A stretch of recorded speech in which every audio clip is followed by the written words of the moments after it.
வணக்கம், நான் மாப்பிள்ள 60 நாள் கன்சிஸ்டன்ட் ஆகிற அந்த கண்டென்ட் கிரியேஷன் எத்தனை மூட்டை கட்டுற சீரீஸ்ல இன்னைக்கு 57வது நாள். ஃப்ரெண்ட்ஸ், ரொம்ப வள கொலன்னு பேசாம கதைக்குள்ள போலாம் வாங்க. நாளைக்கு என் அக்காவோட கல்யாணம், அதனால மடல இருக்கிற மசரை வெட்டிட்டு எங்க தாத்தா கூட போயிட்டு சொக்காவை ஏத்துட்டு அப்புறம் ஃப்ரெண்ட்ஸ் இவரை பத்தி தெரியல டிப்ரமேஷன் தான்ப்பா. ஒருத்தர் வருவார், இவரை பத்தி சொல்லுவாரு, கேளுங்க. இந்த இவனுக்கு ஒரு சீட் எடுத்து பாருங்க ஐயா, வெறும் பொய்யா சொல்லிக்கிட்டு தெரியலாம். இவருக்கெல்லாம் சீட் எடுத்து பார்க்க வேண்டிய அவசியம் இல்ல, முகரையை பார்த்தாலே சொல்லிடுவேன்.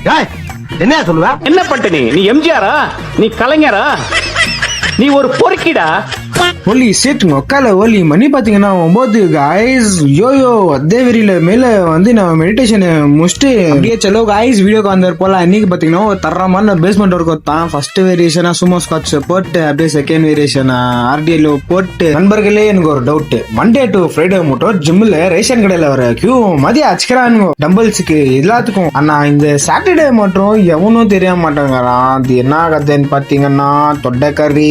நிறைய பேர் பண்ற காமன் மிஸ்டேக் பாத்தீங்கன்னா பில்டிங்கை மட்டும் ஸ்ட்ராங்கா கட்டிடுவாங்க, ஆனா ஃபவுண்டேஷன் ரொம்ப வீக். அதுக்கு சொல்றது பேக்கு. அடிக்கிறது ஒரு நாள் இருந்தாலும் நல்லா தரமா அடிக்கணும், மாடரேட் வெயிட்ல அடிக்கணும், ஓவர் வெயிட்ஸ் எல்லாம் புஷ் பண்ண கூடாது. முடிஞ்ச அளவுக்கு ஃபார்மை கரெக்டா மெயின்டைன் பண்ணி அடிங்க. எப்பா இவன் அவ்வளவு அடிக்கிறான், அவன் இவ்வளவு அடிக்கிறான், அந்த கதையெல்லாம் விட்டுருங்க. நீங்க ஒரு நாள் அடிக்குவீங்க, அதெல்லாம் அப்புறமா பாத்துக்கலாம். இப்ப கூட ஒன்னும் கெட்டு போல guys. உங்ககிட்ட ஈகோ வந்து இருந்துச்சுன்னா ட்ராப் பண்ணிடுங்க. ஏன்னா ego doesn't build body, ego builds jealousness. புரிஞ்சுக்கோங்க. சிம்பிளா சொல்லணும்னா fast success builds ego, slow success builds character.